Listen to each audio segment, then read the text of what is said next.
All right. Hello, ladies and gentlemen, and welcome. Today, I want to talk about the current slate of candidates on the primary coming up in a very short amount of time, May 5th, I believe, 2026. We have an entire slate of candidates that I want to show you guys. Guys, there is a local candidate, which I don't care how you feel about it. Well, let me get this straight. I'll be right back. All right. Had a little glitch, but I got it fixed. All right. So, personally, as you guys well know, I try to give you all the candidates that are running and let you make up your own mind. I'm here about the information. That's what it's about for me. The more informed you are as a voter, the better the decision you make when it comes to the booth. That said, there is a candidate for commissioner here in LaPorte County. The website is vote4jody.com. You can also go to slaveofforcommissioner.com. Either way, when you go to the homepage, vote4jody, Jody.com. When you go there, there's home, about, issues, etc. Right? If you go to about up here, and go to 2026 LaPorte County candidate matchups. It's a phenomenal tool, guys. Here's what it says. 2026 LaPorte County candidate matchups. This page provides a side-by-side look at every candidate running for office in LaPorte County in 2026, including county, township, precinct, and state delegate races. It exists so voters can clearly see who is running for what office and who their opponents are. This page will be updated as new filings are submitted or changes occur. I don't care how you feel about the candidate or other candidates. This tool is awesome. I like Jody. I've known him for many, many years in a business relationship. He used to own, do you guys remember Marquette Mall? There was a little computer store in Marquette Mall down by back in the corner by the office building. And he and his wife, Eva, ran a little computer repair shop in there back in the days of the 286 and 386 computers. Anyway, I started buying from him then. And then they moved to Evergreen Plaza and then out to Highway 39 where they are now. But he actually lives in Michigan City now. So state level races. Judge of LaPorte Superior Court number 1. The primary is irrelevant in this race. It's uncontested. Jamie Oss versus Michael Bergerson. The people that thought I was him because he has an S in his name and I don't. I don't think I look anything like him, but that's just me. Judge of LaPorte Superior Court number 2. There's no Republican filed for that. Stallbrink is the only person on Democrat. And my understanding is Stallbrink is good people. I don't know for sure, but everybody's a big fan of the way he runs his court from what I've heard. If you've heard differently, by all means, let me know in the comments. Okay, so here's where we get to contested races. We've got Guy S. DiMartino versus Kurt R. Ernst. Democrat is James McCulka. If you guys saw the League of Women Voters little candidate forum that they had for the judges, we got to hear from all 3 of them. Big news. Both Kurt and Guy are going to come on the show, and we're going to have an opportunity to sit down and ask them some questions. I got a couple of really good ones. In my opinion, really, really current events type stuff, because there are some wild stories right now about AI use in the court. And like people are pulling some crazy stuff. Let's see here. Okay, yeah. So Superior Court 4, John Link is the only one to file on the Republican side. No Democrat filed. Now remember, you may or may not know that if someone doesn't file for the primary, once the primary period has ended, before they go to the general, before the general election, either Republican or Democrat, if there's no one on the ballot, they can caucus someone in. So, LaPorte County prosecutor, Democrat side, John Lake, former prosecutor, Republican side, Sean Fagan and Chuck Watterson. Now, so far, we've heard from Chuck. Chuck's going to come on the show. We have reached out to Fagan to see if he will come on the show. We have yet to hear back. State Rep District 9, incumbent Randy Novak, who, as you guys remember, took the seat over after Pat Boy retired. Chris Cleveland is the challenger. We're going to reach out to him and see if he has time to come on the show as well. State Rep District 20, Juanita Haney versus Jim Pressel. Democrat side, Alicia Ferronic versus Laura Liskey. We are in the process of reaching out to all of these candidates to try to get them on the show before. And State Senate District 4, we have Nate Aldrich and Johannes Pillard. Democrat incumbent Rodney Pohl. All right, moving on to the county offices. Everybody can pretty much find out who's running for state rep judges, but when you get down to the county level, sometimes it's a little more difficult. So, assessor Barbara Huston versus incumbent Mike Schultz. Commissioner Connie Grammarosa versus Jody Slaybaugh. As you guys see, Slaybaugh for commissioner. This just happens to be the best resource that I can find. I have made no bones about the fact that I'm not a huge fan of the incumbent. We'll talk about that another time. Democrats, though. So we have a packed primary this year. We've got Democrat side, Angela Hinsman versus Ron Meir, former Michigan City mayor. That's going to be an interesting matchup, I believe. We've got Julian John Watson, Republican side for County Council District 1. And then we've got Olga Pathorsky versus Gautama Goot Logwood. I've met Goot a few times. Olga, I have not met, but I've heard very positive things about her. John Watson, I've met a few times. So we will see. For LaPorte County Council District 2, Democrat side, Timothy Cavender versus Jennifer Jenny Heath. That name sounds familiar. I'm not positive, but I think that is the incumbent right now, and that is Joey Winsky's daughter, if I'm correct. Republican Ray Maloney versus John Pavolka. We will reach out to see if they can make time to have an appearance. James Baker this is for County Council District 3. James Baker, Mark Yagelski, incumbent.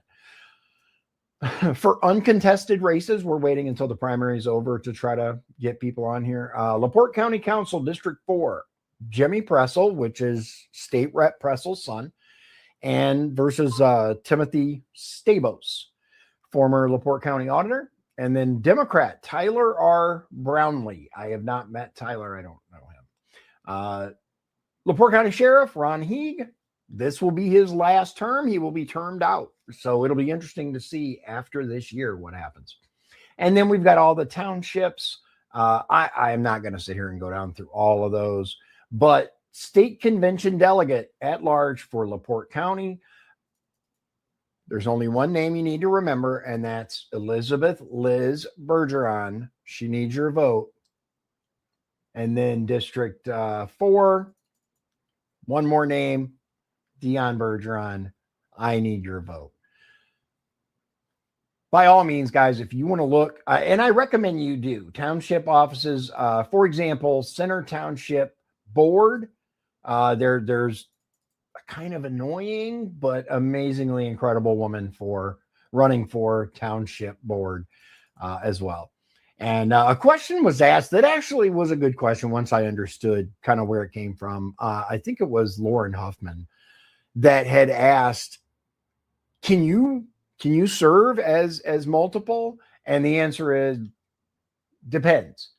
In this particular circumstance, absolutely, because the Center Township Board is an actual elected position, whereas delegate is just a party position. Delegate, you go down, you vote, you come home, that's it. Whereas Township Board is a whole thing. So I think that it's going to be an interesting race. Why? Let me show you one of the things that I've noticed. So it doesn't have U.S. Congress on here, but one. So let's talk about the Republican primary for District 1. One of the individuals running is Ben Ruiz. And let me just take a minute. I'm going to bring you up to speed with Ben Ruiz and how I know him and how my opinion of him has changed and gotten better over time.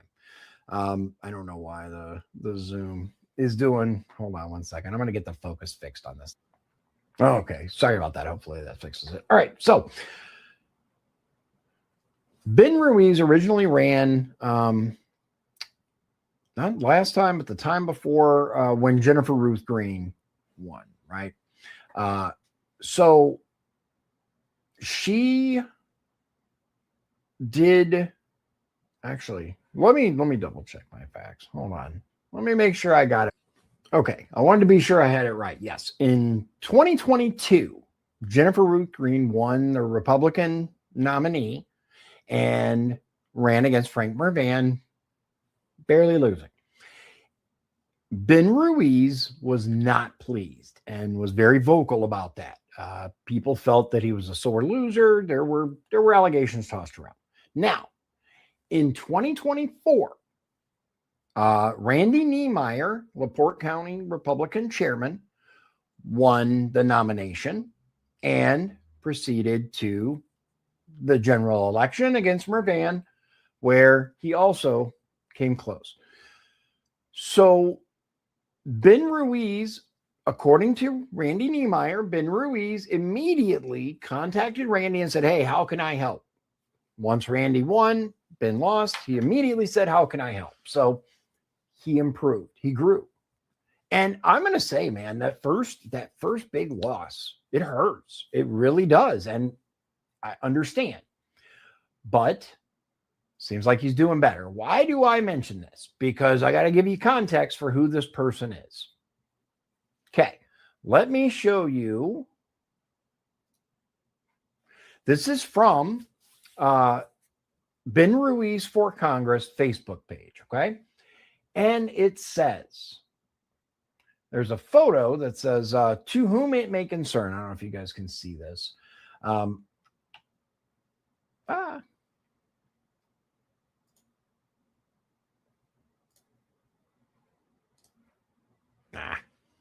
One second. Okay, so we go to this post. It says here, thrilled and deeply grateful to receive the endorsement from LaPorte County Commissioner and Vice President Connie Grammarosa. Now that's interesting because it said president. I actually have a screenshot.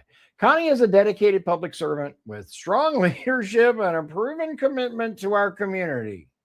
Her support means a great deal to me as we work together to deliver real results for the people of our district and beyond. Thank you, Connie, for your confidence and partnership. Let's keep fighting for a stronger Indiana. Now, in my opinion, you are often judged by the company you keep. But really important here, I want to draw your attention to something because I think it's really important. Why did I say, well, it said president? Because look down here at the bottom of this. First of all, this is on LaPorte County Commissioner letterhead, including the seal. That's a problem, and I'm going to tell you guys why in just a second. Blah, blah, blah, your standard. He's awesome. Okay. Down here, Connie Grammarosa, LaPorte County Commissioner, District 1, Connie Grammarosa, our president, LaPorte County Commissioner, District 1.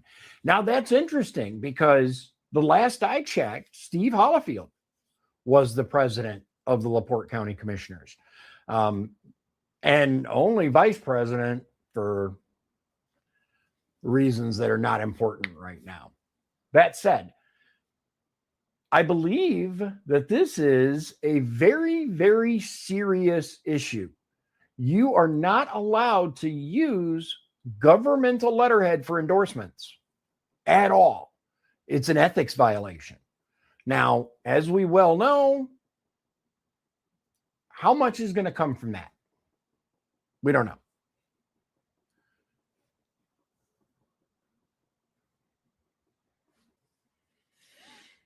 How much is going to come from that? Now, I'm trying a little different format here. I'm trying to do recording instead of live stream because it's just easier. It's easier for me to record it and then ship it. But we're playing around with some changes. We'll get to it. Don't worry. Our candidate interviews are still going to be live because I think it's important. There is one small exception to that. I went to a kind of a meet and greet for the Secretary of State candidate, David Shelton. I do have a couple of videos to share with you guys from that. But other than that, I'm going to really try to drill down here. We've got the primary election coming up, which is, guys, so important. So important. Let me give you the thing on that. So in some areas, Michigan City is a perfect example. The Democratic primary, that determines the general election. Whoever wins the Democrat primary is getting voted in Michigan City. That's just the way that it is, especially if there aren't enough, or if there are exactly enough. Let's say it's a one-person spot and two people run for it. Whoever wins that spot's going to get in the general. Michigan City votes Democrat. It's one of the reasons why I don't live there anymore, among others. The importance of the primary election is so critical. Vote, guys. I know some people don't want to have to pull that ballot. They don't want to have to declare their party. They don't want to have to say, yes, I'm a Republican or yes, I'm a Democrat. But especially if you consider yourself a Democrat, go pull a Dem primary ballot. If you consider yourself a Republican, go pull a Republican primary ballot. You don't, in the state of Indiana, it's what's called an open primary, which means you do not need to have voted Democrat in the past to pull a Democrat primary ballot. You do not need to have voted Republican in the past to pull a Republican primary ballot. Now, people can contest and all that crap. There were some shenanigans in prior elections with crossovers and all this stuff. I personally believe you should be a Democrat. If you're going to vote Democrat, you should be a Republican if you're going to vote Republican. But the Indiana legislature has spoken. The parties have spoken, and it is this way. This is just how it is. So if you really want changes in certain offices, the primary is where that happens. If you think, for example, let's take, another thing I'm going to, so when I ran for Congress and then state rep, I was assured by all Republicans that primaries make the party stronger. Primaries are important. Primaries are, however, there are people, particularly certain elected officials, who believe that anyone daring to run against them in the primary, that's a personal attack. They take it very, very personally, and they get very, very angry when someone does that. I feel a little differently about that than they do, because I think there's always room for improvement, but more importantly, there's room for discussion. There's room if you have, let's say, Bob, right? This isn't directed at anyone. If Bob is state rep, right, or Congress, whatever. If Bob is in this position and Jeff decides, I don't like the way that you react to this, and so Jeff runs for that position, in some instances, Bob gets absolutely livid, right?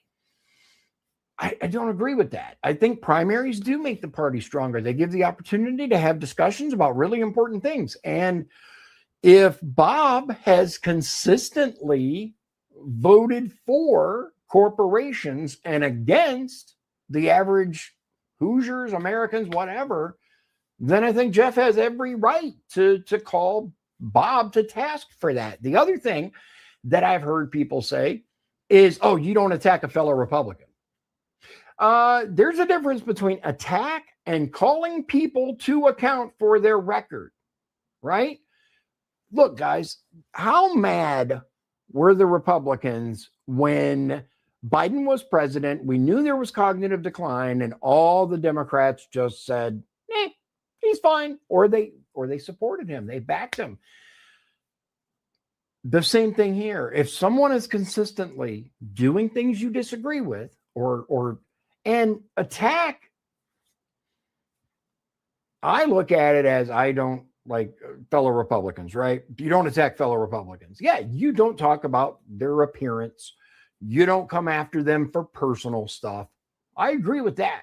However, their voting record, it's absolutely fair game. Absolutely fair game. Because the point is, I wouldn't have voted for that bullshit. I being Jeff in this instance, right? Jeff says, I'd have voted opposite than this person on this because I believe very differently than this person. It doesn't mean they dislike the person. It doesn't mean they're attacking the person, but some people's identities are so wrapped up in the political position that they hold that they just cannot fathom anyone running against them. It's an attack. That's not a fucking attack. That's someone telling you you're not doing a good enough job and they think they can do better. That's perfectly okay. And people should absolutely be held to account for the decisions that they make as a politician. When you're elected, you are accountable to your bosses, which is the public. Someone running for office is part of your constituency. It's part of your bosses. It's a job evaluation, and it's time to be evaluated. It's so infuriating. There's so much like infighting, right? I'm going to, and look, I'm not perfect. I make mistakes, but I'm going to call out what I perceive as abuse of power or ethics violations or issues that I see when someone is an elected official and is doing what I believe is different than the best thing for their bosses, you and me. That's just how I feel.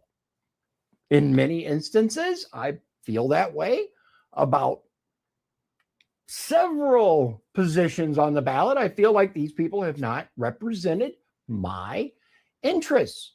So absolutely, I'm going to either fund people to run against them, feature people to run against them, or give you guys information.